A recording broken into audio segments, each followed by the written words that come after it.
Hello friends, welcome to modulation. मेरा नाम है रजनीश और दोस्तों कॉन्सेप्ट टॉक के इस वीडियो में we will be talking about the home rule movement.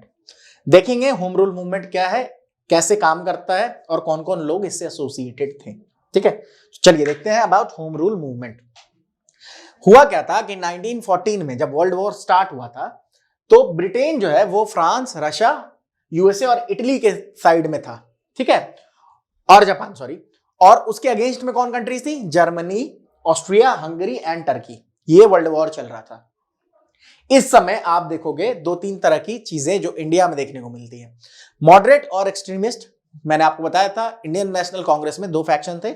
एक मॉडरेट्स जो मानते थे कि we have to demand anything within the boundaries, within the confines of the law, और एक्सट्रीमिस्ट का मानना था कि नहीं, बॉयकॉट वगैरह आप कर सकते हो। ठीक है, तो मॉडरेट्स का मानना था कि जो ब्रिटेन है उसको सपोर्ट करना चाहिए हमारी तरफ से। एक्सट्रीमिस्ट जो है, जिनमें तिलक भी थे, वो भी मानते थे कि हेल्प कर दो। इस चक्कर में बिलीफ ये थी उनकी कि कहीं ना कहीं अगर हम अभी हेल्प करेंगे तो हो सकता है कि चांसेस हैं कि वर्ल्ड वॉर के बाद हमें ये कहीं ना कहीं होम रूल, सेल्फ गवर्नमेंट दे दे। ये मिस्टेकन बिलीफ थी। हालांकि हुआ उल्टा, रॉलेट एक्ट वगैरह पास हो गया। ठीक है, उसके बाद देखते हैं जो रेवोल्यूशनरी थे उनका आइडिया एक तरह से ठीक था। रेवोल्यूशनरी चाहते थे कि क्या करते हैं ना, आते हैं और इनको अभी ही हमारे पास मौका है, इनको बिल्कुल बर्बाद कर देते हैं। ठीक है, strike the iron when it is hot. तो इन्होंने यूटिलाइज करने की कोशिश की इस अपॉर्चुनिटी को, ताकि अभी इनको परेशान करके और कंट्री को हम लिबरेट करा सकते हैं। इंडियन सपोर्टर जो थे ब्रिटिश वॉर एफर्ट्स के, वो एक तरह से ये देखना भूल गए कि ब्रिटिश इंपीरियलिस्ट जो थे वो अपने ही फायदे के लिए लड़ रहे थे और वो किसी को कुछ नहीं देने वाले थे। और ये it is evident when Rowlatt act was passed. Rowlatt act में क्या किया गया कि जो भी लोग जिनके ऊपर शक भी किया जा रहा है उनको भी आप अरेस्ट कर सकते हो। ठीक है, चलिए आगे देखते हैं। कुछ प्रोमिनेंट लीडर्स का नाम जान ले। आपको दो लीडर्स का नाम याद रखना है, हालांकि जुड़े बहुत सारे लोग थे, बहुत सारे लोग, जिसमें मोहम्मद अली जिन्ना भी जुड़े थे। और इनका आइडिया था कि एक बॉडी बनाए जो साल भर काम करे, अपोज टू कांग्रेस जो कि साल के एंड में मिलती थी और कुछ रेजोल्यूशन वगैरह पास करती थी। आपको लेकिन दो लोगों का नाम याद रखना है, बाल गंगाधर तिलक, एनी बेसेंट। ठीक है, हुआ क्या कि इन्होंने जो होम रूल लीग मूवमेंट था, ये actually Irish home rule league के ऊपर बेस्ड था। ठीक है, कि एक अलायंस बनाएंगे और क्या करेंगे कि एक तरह से लोगों को जागरूक करेंगे बहुत सारी चीजों के बारे में, एजुकेशन इंपार्ट करेंगे, कॉन्शियसनेस जो है बढ़ाएंगे लोगों के बीच। ये इनका आइडिया था, मेन आइडिया इनका यही था। अब देखिए कुछ फैक्टर्स थे जो फेवर कर रहे थे इस मूवमेंट को। जैसे आप देखिए कि कहीं ना कहीं कि लोग जो है ये मान रहे थे कि अभी पॉपुलर प्रेशर बना के हम ब्रिटिश से कुछ कंसेशन ले सकते हैं, होम रूल टाइप का, कि हम रहेंगे आपकी कॉलोनी, भले रहेंगे। देखिए पूर्ण स्वराज अभी भी इनका डिमांड नहीं है, होम रूल मतलब कि है आपके अंदर, लेकिन हम अपने आप को अपने तरह से गवर्न करेंगे।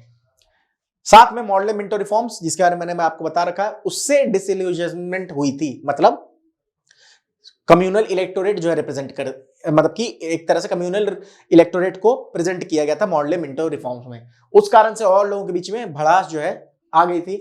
फिर वॉर टाइम मिजरीज थी। हो क्या रहा था कि जो गवर्नमेंट है, जो ब्रिटिश गवर्नमेंट है, वो इंडिया को एक्सप्लॉइट कर रही थी। इंडिया बहुत रिसोर्स रिच थी, तो यहां से रिसोर्स खींच के और वॉर के एफर्ट्स में लगा रही थी, जिस कारण यहाँ के लोगों को बहुत परेशानी हो रही थी। आप 43 के अराउंड जाओगे, 1943 में अकाल पड़ा था बंगाल में, द ग्रेट फैमिन। और उसका कारण क्या बोला जाता है कि जो ब्रिटिश थे ना, वो अपनी जितनी भी फूड ग्रेन्स थे वो वहां पे शिफ्ट कर रहे थे। यहाँ पे वो आर्टिफिशियल फैमिन जो है क्रिएट किया गया था। और तिलक, और सीधी सी बात है, कोई भी लीडरशिप अगर प्रोवाइड करने को तैयार हो जाए तो कहीं ना कहीं मूवमेंट स्टार्ट हो जाएगा। तिलक और बेसेंट उसके लिए तैयार थे। चलिए दो लीग स्टार्ट हुए, एक तिलक का और एक जो है कहीं ना कहीं एनी बेसेंट का। तो तिलक के लीग में जो है वो 1960 में अप्रैल में स्टार्ट हुआ और एनी बेसेंट का सितंबर में स्टार्ट हुआ 1916 में। तिलक की लीग कहां ऑपरेट कर रही थी? महाराष्ट्र, कर्नाटक, सेंट्रल प्रोविंस और बिहार में। 6 ब्रांचेस थी, महाराष्ट्र, कर्नाटक, सेंट्रल प्रोविंस जो कि प्रेजेंट डे आप उत्तर प्रदेश, मध्य प्रदेश समझ लिख सकते हो, और बिहार में। 6 इसके ब्रांचेस थे।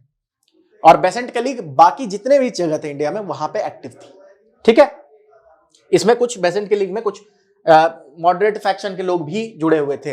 एक कॉमन व्हील नाम से आता था जो कि एनी बेसेंट ने उसको छापा था।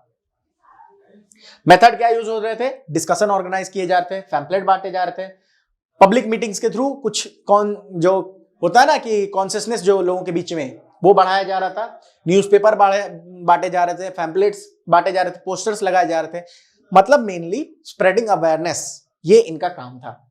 कुछ पॉजिटिव गेन्स हो गए, जैसे अब मासेस को तैयार किया गया और शिफ्ट हो गया फोकस मासेस पे कि ये लोग हेल्प कर सकते हैं टू लिबरेट द कंट्री। साथ में जो कंट्री और टाउन के बीच में जो डिवाइड था उसको इसके थ्रू कम किया गया, क्योंकि बहुत तरह के लोग जुड़ गए थे।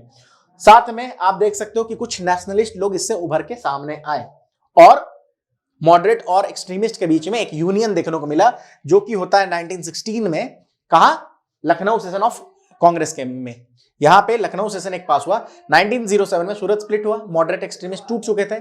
लखनऊ सेशन 1916 में जहां होती है वहां पे फिर से जो एक्सट्रीमिस्ट थे वो उनको वापस ज्वाइन करा दिया गया था मॉडरेट्स को।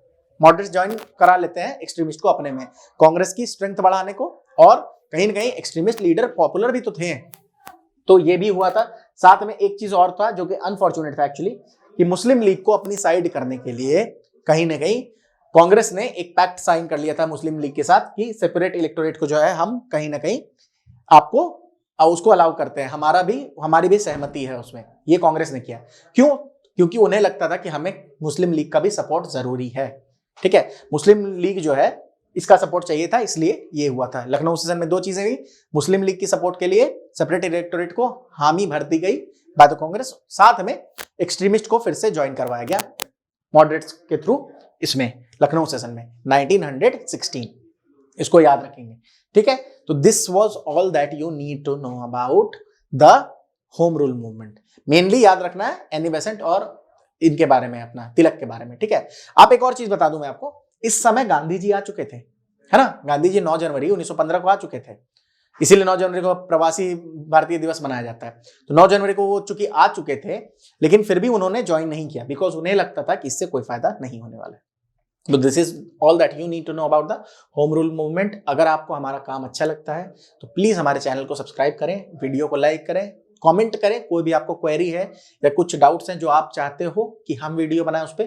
प्लस आप चाहें तो हमारे इससे modulation.in पे जाके हमारे कोर्सेज के बारे में जानकारी ले सकते हैं। मॉड्यूलेशन 2.0 ऐप पे भी हमारे कोर्सेज आपको आराम से मिल जाएंगे, जो आप प्ले स्टोर से डाउनलोड कर सकते हो। For any query regarding anything you can contact us on 9015781999। Modulation CUET 2024 करके हमारा टेलीग्राम चैनल है, प्लीज उसको भी ज्वाइन करें, वहां हम डेली अपडेट्स देते हैं। साथ में हमारे चैनल पे आपको बहुत सारे MCQs मिल जाएंगे, तो उसको प्रैक्टिस करें, ठीक है। तो चलिए मिलते हैं फिर किसी और वीडियो में। Till then take care and keep on revising things. Thank you.